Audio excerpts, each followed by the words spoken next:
Greetings, principles of marketing humans. Dr. Pellegrino back with you, and today we're going to talk about something called the product life cycle. And remember, wear your masks when you're out and try to social distance and be safe out there. What I want to talk today is about product life cycle. Now, product life cycle is a really interesting model that we use. You can see it here, where products start with sales at zero and profits at negative because we've spent money to bring the product to market. And once we introduce the product, we start making a little bit of money, all right? And as we start making some money, we start to make a little bit of a profit. And through the introduction stage, the profit starts to come on until we get into growth, where it really takes off and it caps out.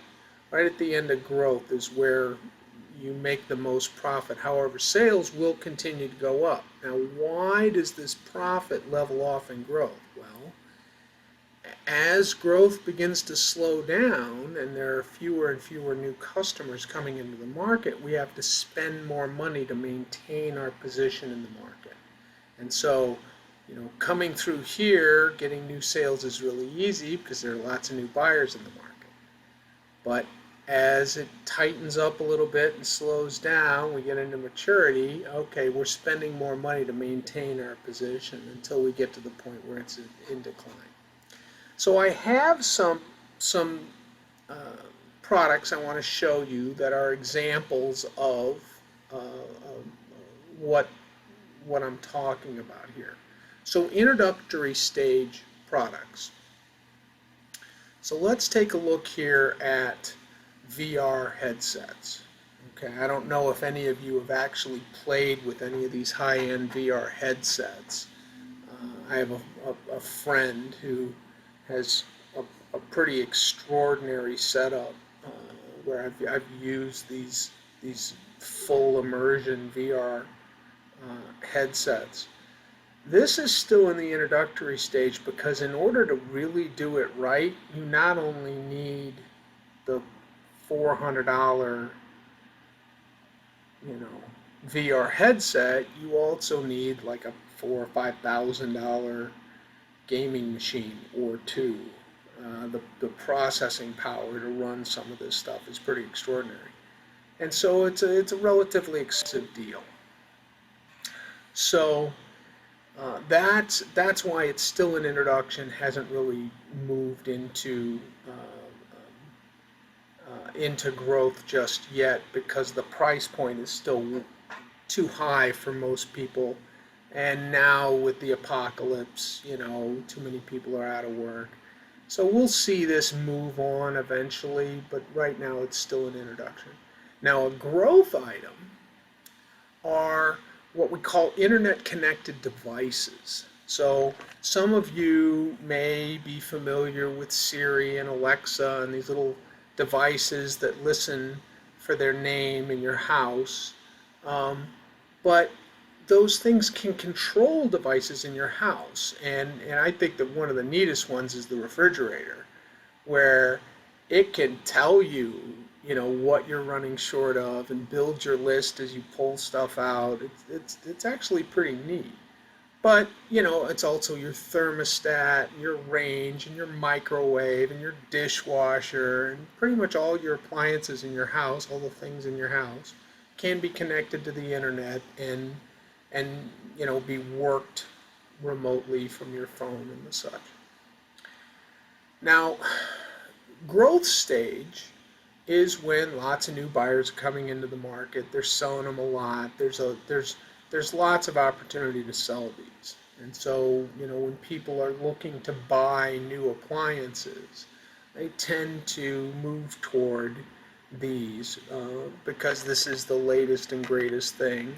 And for $4,000 delivered and set up, it's a bargain at half the price.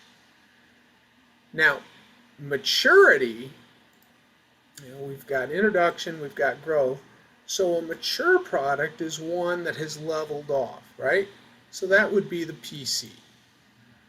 Um, Many people now have unplugged from the PC to use wireless devices, iPads, their phones exclusively, and the PC has stopped really being a consumer product and become more of a work product, with the exception of gamers.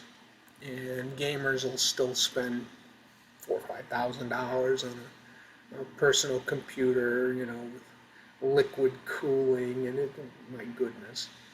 Uh, but there aren't a lot of new buyers coming in, right? A lot of buyers have left this market, and we can see that these big clunky PCs, with the exception of gamers, aren't going to be around much more.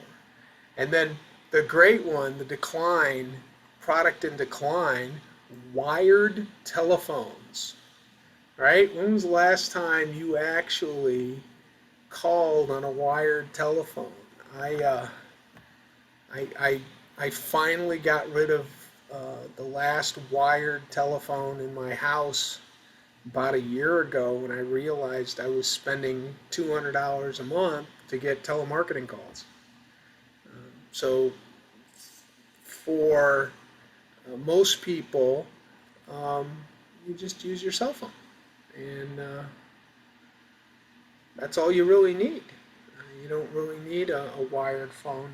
I thought this was neat because this was the kind of phone I grew up with. It was this little rotary, and if you were an adult and your fingers were too fat, you had to dial it with a pencil. So, in any case, uh, that's my little conversation about the product life cycle. When you're in the introduction stage, you're basically trying to introduce the product into the market.